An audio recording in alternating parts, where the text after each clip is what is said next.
probably one of the most common questions I get is, why do you have a rifle scope on that AR-15? Shouldn't you have a red dot or iron sights or something else? Well, simple answer is, these are working rifles for me, and I need to be able to shoot out to 400 or 500 yards. I put a lot of mileage on these guns. This one, the dust cover is now missing, and you can see I've totally worn through anodization, and I've spray painted it like 3 or 4 times now, and I will probably wear through that spray paint by the end of the year. So yeah, these rifles, they're working rifles, and I've set these rifles up to kind of facilitate the kind of work I do. So mostly groundhog hunting or coyote hunting. I'm on a cattle farm, so the ability to take a coyote at 400 or 500 yards with this rifle, that's a big thing, you know, and I've got to be able to do that. So this rifle, usually I would have a sling on it. This one I like to keep lightweight. The AK-74, I don't really care too much about it being heavier. It's a heavier gun from the get-go. So usually I'll run a muzzle brake on it. That muzzle brake is on loan to a different gun for a different video, so I don't have it right now. And a sling, and again, that sling is on loan to some other rifle at a different time. So usually I'll run this, and then I'll run a bipod with these guns. And I'm not telling you how to set your rifle up. I'm just saying that this is how I found and what I found to be the most effective way for the kind of stuff I do with my guns is, yeah, you could do it with a red dot, but a 400 or 500 yard shot with a red dot is pretty tricky, and it's not something that I would necessarily recommend. You're probably going to miss that groundhog. You got to think that a groundhog, roughly the same size as a gallon milk jug. If you can't shoot a gallon milk jug at 500 yards with a red dot, maybe you should just upgrade your rifle or upgrade your scope. So that's kind of the deal that I'm working with. All these rifles, like I said, they're working rifles. My AK-74, I bought that one about 2 months ago. It's not quite as broken as this one. This one has been my go-to for like the last 4-ish years, 5 years almost. Yeah, I love this rifle. It's real handy, real light. I've had about every modification you can add to it. I went to a rifle buffer tube because it turns out that rifle buffer tube is much lighter shooting, much lighter recoiling than a carbine tube, just because it's so much longer, so much heavier, so much beefier, and it absorbs the recoil from this rifle.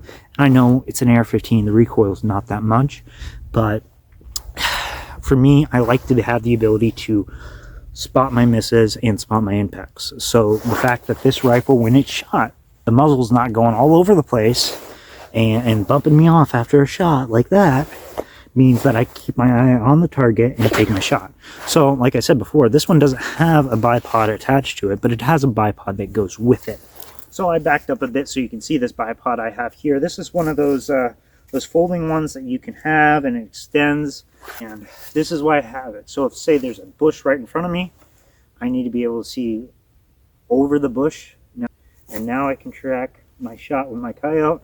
Keep both eyes open. If you don't know anything about shooting with both eyes open with the scope, essentially, if you're right eye dominant and right hand dominant, as long as you're not cross-eyed, keeping both eyes open superimposes the rifle reticle over your vision, because the right eye takes priority, and you can spot your coyote, come down on the rifle, and be right on top of your coyote. Because there's a issue if you have a scope on a gun where I see that coyote out there. Oh, where's that coyote? Where is he? Where you kind of get lost in the reticle, you get kind of lost in your field of view of the rifle. But by keeping both eyes open and just coming down, dropping down, you can track so much better, and it is a much quicker way to acquire a target downrange, and it is a much faster way to acquire a target downrange. So typically bipod, sling, and muzzle brake would be on this gun. The muzzle brake and the sling are not on it currently, but the big point, the thing that everybody likes to comment on, the scope is. So I like to show this rifle because it was my go-to as of last year. It's being kind of slowly replaced, but not entirely. So let me show you my other rifle that is kind of replacing this one, but not entirely. Hi there. If you haven't liked, shared, and subscribed this video yet, and you made it to this midpoint of the video, you might want to consider doing so, because I do this kind of stuff all the time. And if you consider yourself a base person and you're not subscribed yet, Talk about an oxymoron. So this is my other rifle that's kind of been the new go-to rifle. This is an AK-74 by Palmetto State Armory.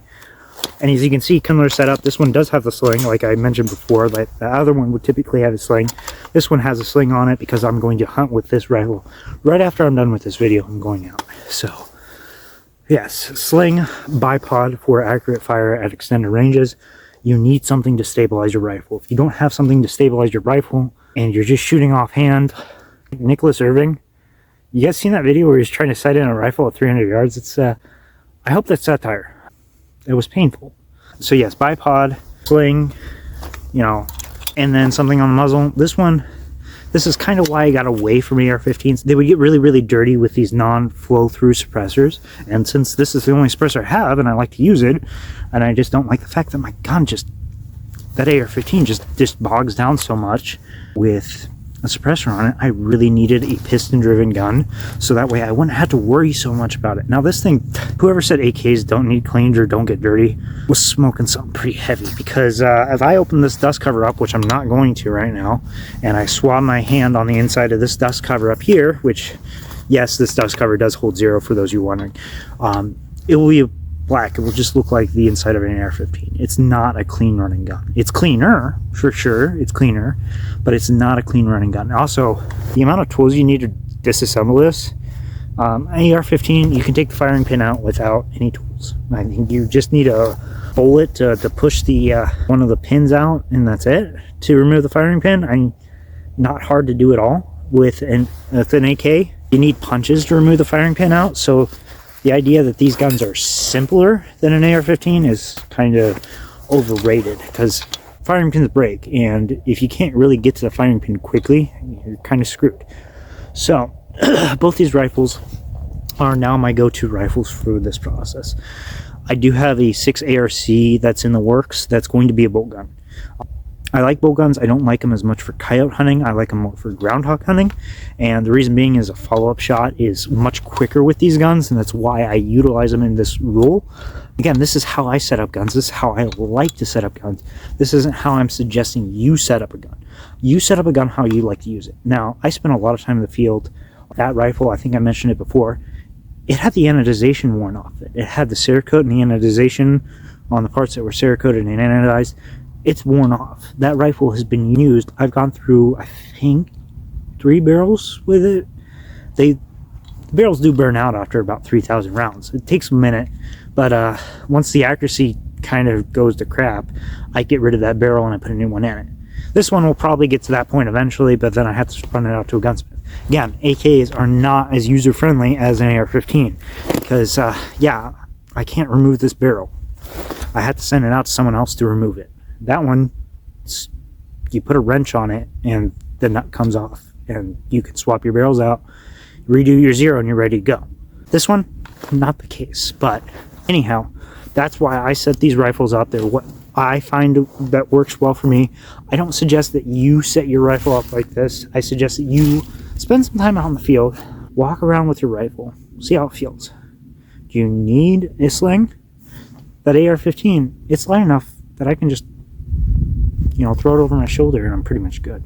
This one, I like a sling on it because it's about a 10-pound gun once the suppressor's on and everything. So this one needs a sling. So I want to encourage you to get out there, train with your rifles, shoot at extended ranges, see if the optic you have chosen is suitable to that or not, and see if you're handicapping yourself. Because red dots, other smaller optics really do handicap you.